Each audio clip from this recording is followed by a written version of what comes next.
Depuis juin 2019, un drôle de pont s'érige au milieu du parking de la gare d'Épinay-sur-Orge. De Mathieu Hébard travaille sur le Prat-Épinay pour le compte de la SNCF Réseau.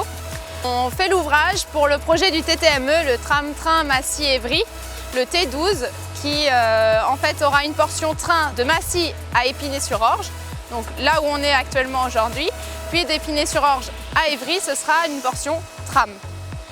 Donc actuellement on est en train de préfabriquer le Prat-Épinay, le pont rail. C'est un ouvrage en béton armé. L'ouvrage doit permettre au tram 12 express de franchir les 4 voies du réseau ferré. Il sera mis en place en mai 2020 lors d'une opération coup de poing. Dernière étape de la construction du pont rail, le bétonnage de la dalle supérieure. On va ce soir couler la traverse de Prat-Épinay. Cette traverse il fait environ 660 m3, environ 690 m². C'est sous cette traverse qui va reposer la voie ferrée de la SNCF. Le vendredi 13 mars, à l'heure où la France n'envisage pas encore le confinement, les équipes de Mathieu Hébard, Interservice dallage, Interservice pompe et Equiom, se préparent à une sortie de nuit pour couler cette dalle sans interruption.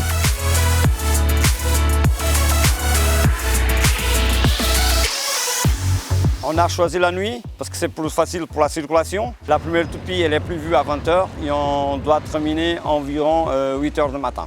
On est obligé de faire en une fois parce qu'on ne peut pas avoir de reprise de béton dans une traverse comme ça. Ça va fragiliser l'ouvrage.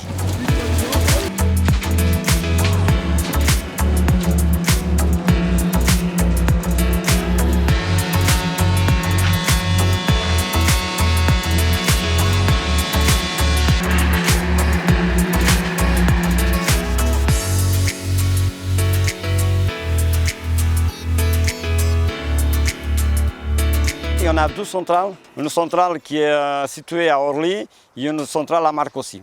Les deux ils fabriquent du béton aujourd'hui que pour nous.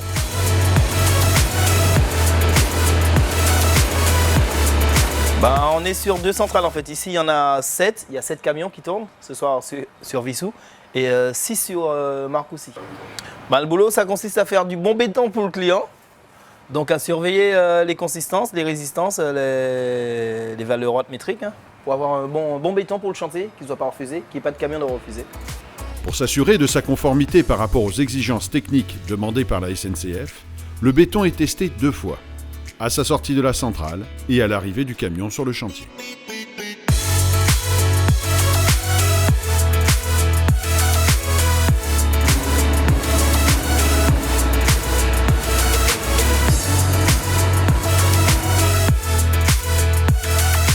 D'organisation en amont à faire et de la mobilisation de personnel. On est sur 2 postes aujourd'hui pour réaliser la traverse. On a au total 14 compagnons de Mathieu Hébard, 24 chauffeurs, on a 3 pompistes d'ISP, on a 7 dallagistes. En tout, on a plus d'une quarantaine de gars, de compagnons sur le chantier.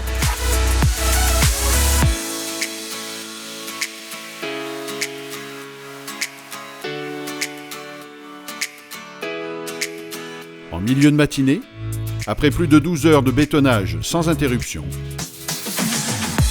l'ouvrage de 6600 tonnes est terminé, prêt pour son rendez-vous final. La prochaine étape du chantier, c'est l'opération coup de poing qui aura lieu à partir du 21 mai sur 72 heures, qui consiste à riper l'ouvrage sur 49 mètres.